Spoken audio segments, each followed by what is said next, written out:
Iqra news 24x7ಗೆ ಸ್ವಾಗತ. ದಿನಾಂಕ 31/8/2024ರಂದು ತೇರ್ದಾಳ್ ನಗರದ ಬಸ್ ನಿಲ್ದಾಣದ ಹತ್ತಿರ ಮುಸ್ಲಿಂ ಸಮಾಜದ ಜನರೆಲ್ಲರೂ ಸೇರಿ ಬೃಹತ್ ಪ್ರತಿಭಟನೆಯನ್ನು ನಡೆಸಿದರು. ಕಾರಣ, ರಾಮಗಿರಿ ಮಹಾರಾಜ್ ಎಂಬ ಹೆಸರಿನ ಒಬ್ಬ ವ್ಯಕ್ತಿ ನಮ್ಮ ಇಸ್ಲಾಂ ಧರ್ಮದ ಕೊನೆಯ ಪ್ರವಾದಿ, ವಿಶ್ವಕ್ಕೆ ಶಾಂತಿ ಸಂದೇಶ ನೀಡಿದ ಮಹಾನ್ ಚೇತನ್ ಹಜರತ್ ಮಹಮ್ಮದ್ ಪೈಗಂಬರ್ ಕುರಿತು ಅವಹೇಳನಕಾರಿಯಾಗಿ ಮಾತನಾಡಿದರು. ನಮ್ಮ ಧಾರ್ಮಿಕ ಭಾವನೆಗೆ ಧಕ್ಕೆ ತಂದಿದೆ. ಈ ರೀತಿ ಸಮಾಜದ ಆರೋಗ್ಯವನ್ನು ಹಾಳು ಮಾಡುತ್ತಿರುವ ಸಮಾಜಘಾತುಕ ವ್ಯಕ್ತಿಗಳನ್ನು ಸೂಕ್ತ ಸಮಯದಲ್ಲಿ ಶಿಕ್ಷಿಸದೆ ಹೋದರೆ ಮುಂದೆ ಇದೇ ರೀತಿ ಅನಾಹುತಗಳಿಗೆ ಕಾರಣವಾಗಬಹುದು. ಕಾರಣ, ಅವರನ್ನು ತಕ್ಷಣ ಬಂಧಿಸಿ ಶಿಕ್ಷೆ ವಿಧಿಸಬೇಕೆಂದು ತೇರ್ದಾಳ್ ಎಲ್ಲ ಮುಸ್ಲಿಂ ಬಾಂಧವರು ಕೇಳಿಕೊಂಡರು. ಈ ಸಂದರ್ಭದಲ್ಲಿ ಧಾರ್ಮಿಕ ಮೌಲ್ಯಗಳಾದ ಮೌಲಾನಾ ಅಬ್ದುಲ್ ರಜಾಕ್, ಮೌಲಾನಾ ಅಬೂಬಕರ್, ಮೌಲಾನಾ ಇಬ್ರಾಹಿಂ, ಮೌಲಾನಾ ದಿಲ್ ನವಾಜ್, ಹಫೀಜ್ ಮೌಲಿ ಇವರೆಲ್ಲರೂ ಭಾಷಣ ಮಾಡಿ ಇಂತಹ ನಾಚಿಕೆಗೇಡಿ ಸ್ವಾಮೀಜಿಗಳಿಗೆ ಆದಷ್ಟು ಬೇಗ ಗಲ್ಲಿಗೇರಿಸಬೇಕು ಎಂದು ಆಗ್ರಹಿಸಿದರು ಮತ್ತು ಇನ್ನೊಂದು ಸಲ ಇಂತಹ ಘಟನೆ ನಡೆಯದೇ ಹಾಗೆ ನೋಡಿಕೊಳ್ಳಬೇಕು ಎಂದು ಸರ್ಕಾರ ಮತ್ತು ಪೊಲೀಸರು ಇಲಾಖೆಗೆ ಒತ್ತಾಯಿಸಿದರು. ಈ ಪ್ರತಿಭಟನೆಯಲ್ಲಿ ಸಮಾಜದ ಮುಖಂಡರಾದ ಮೆಹಬೂಬ್ ಸಂಗತ್ರಾಸ್ ಮತ್ತು ಅಬ್ದುಲ್ ರೆಹಮಾನ್, ಅನಾವರ್ ಸಂಗತ್ರಾಸ್, ಅಮ್ಜದ್ ಇನಾಮ್ದಾರ್, ನಿಸಾರ್ ಅಲಾಸ್ ಇನ್ನು ಮುಂತಾದ ಮುಖಂಡರು ಒಳಗೊಂಡು ಮನವಿಯನ್ನು ಸಲ್ಲಿಸಿದರು. Bureau report, Iqra news, Terdal. ಎಲ್ಲರಿಗೂ ನಮಸ್ಕಾರ.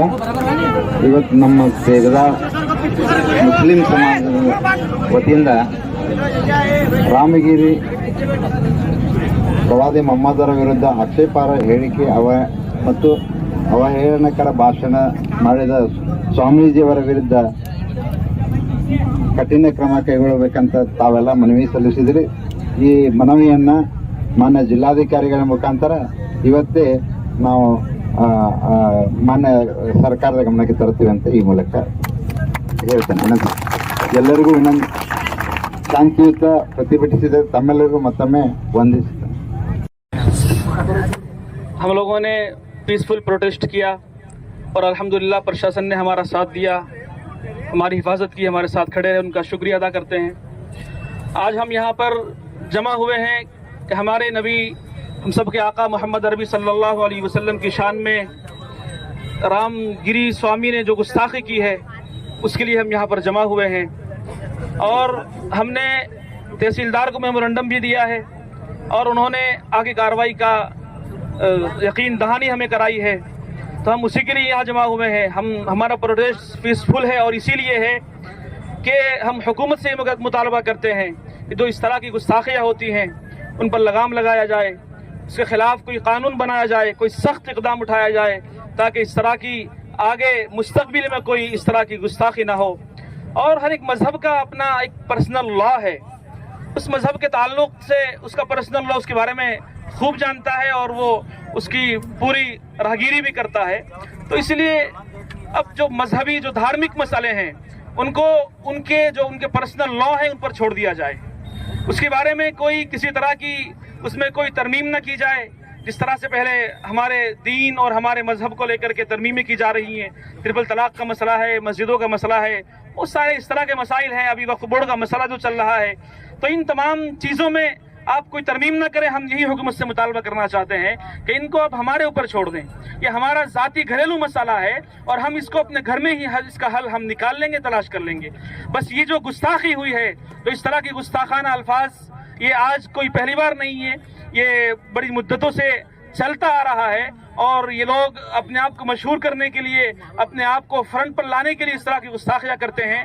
तो हम इसी का हुकूमत से मुतालबा करते हैं कि हुकूमत इसके खिलाफ सिर्फ सख्त इक़दाम उठाए और कोई ऐसा कानून बनाए कि किसी भी मजहब के लिए, चाहे वो किसी भी मजहब के मानने वाले हों, किसी भी मजहब के वो बड़े हों, बुजुर्ग हों, उनके खिलाफ कोई इस तरह के गलत अल्फाज न कहे जाएं। और उसी की हम मजम्मत करते हैं जो उन्होंने उस स्वामी ने कहा है, और हम मुतालबा करते हैं कि उस स्वामी के खिलाफ, रामगिरी राज के खिलाफ सख्त से सख्त कार्रवाई की जाए, सख्त से सख्त कार्रवाई की जाए और उस पर कोई कानून बनाया जाए कि इंशाअल्लाह मुस्तकबिल में कोई इस तरह का कदम ना उठे। इंशाअल्लाह हम हुकूमत से उम्मीद करते हैं कि ज़रूर हुकूमत और प्रशासन इस पर संज्ञान लेगा, ज़रूर इस पर उनका कोई रद्द अमल आएगा। इंशाअल्लाह हम इस पर सब के सब जितने लोग यहाँ जमा हैं हम सब उस पर यकीन रखते हैं। इंशाअल्लाह सुम्मा इंशाअल्लाह। बहुत बहुत शुक्रिया। हाँ, ನೀವು ಈ ತರ ಪ್ರತಿಯೊಂದು ನಮ್ಮ ಮುಸ್ಲಿಂ ಸಮಾಜವನ್ನು ಒಂದು ಗುರಿ ಇಟ್ಟು ಪ್ರತಿಯೊಂದು ಏನಾದರೂ ಒಂದು ಹೊಸ ಹೊಸ ದಿನದಿನಲ್ಲೂ ಯಾವುದಾದ್ರೂ ಒಂದು ಅಜೆಂಡಾದಿಂದ ನಮ್ಮಲ್ಲಿ ನೀವು ಯಾವುದಾದ್ರೂ ದಬ್ಬಾಳಿಕೆ ಮಾಡ್ತಾ ಇದ್ದೀರಿ. ಆದರೆ ನೀವು ನಮ್ಮ ಬಾಬರಿ ಮಸೀದ್ ಕಿತ್ಕೊಂಡ್ರಿ, ನಾವು ಸುಮ್ಮನಿದ್ದೀವಿ. ನಮ್ಮ ಹೆಣ್ಮಕ್ಳ ಹಿಜಾಬ್ ಬಗ್ಗೆ ಬಂದ್ರೆ ನೀವು ಸುಮ್ಮಿದ್ದೀವಿ, ನಮ್ಮ ಕುರಾನ್ ಬಗ್ಗೆ ಬಂದ್ರೆ ನಾವು ಸುಮ್ಮಿದ್ದೀವಿ. ಆದರೆ ನಾವು ಯಾರಿಗಾಗಿ ಜೀವಿಸ್ತಿರುವ, ಯಾರಿಗಾಗಿ ನಾವು ಈ ಭೂಮಿಯಲ್ಲಿ ಓದಿರೋ ಅಂದ್ರೆ ಅವ್ರ ಬಗ್ಗೆ ಹೇಳಿದರೆ ನಮ್ಮ ತಾಳ್ಮೆಯನ್ನು ಪರೀಕ್ಷೆ ಮಾಡಕ್ ಹೋಗ್ಬೇಡ್ರಿ. ಮಾನ್ಯ ಮೋದಿಯವರೇ, ನಮ್ಮ ತಾಳ್ಮೆಯನ್ನು ಪರೀಕ್ಷೆ ಮಾಡಕ್ ಹೋಗ್ಬೇಡ್ರಿ. ನೀವು ನಮ್ಮ ಇತಿಹಾಸ ನಿಮ್ಗೆ ಗೊತ್ತಿದೆ. ನಮ್ಮ ಮುಸ್ಲಿಮರ ಇಸ್ಲಾಂ ಬಗ್ಗೆ ಇಸ್ಲಾಂ ಒಳ್ಳೆ ತರ ಇತಿಹಾಸ ಗೊತ್ತಿದೆ. ಆದ ಕಾರಣ ನಮ್ಮ ಇತಿಹಾಸ ನಾವು ತಿರುಗಿ ಮತ್ತೊಮ್ಮೆ ಮಾಡುವ ಅವಶ್ಯಕತೆ ಇಲ್ಲ ಅಂತ ನಾವು ಭಾವಿಸ್ತೀವಿ. ಯಾಕಂದ್ರೆ ಈ ದೇಶದಲ್ಲಿ ನಮ್ಮ ಕಾನೂನು ಎಲ್ಲಕ್ಕಿಂತ ಶ್ರೇಷ್ಠ ಇದೆ.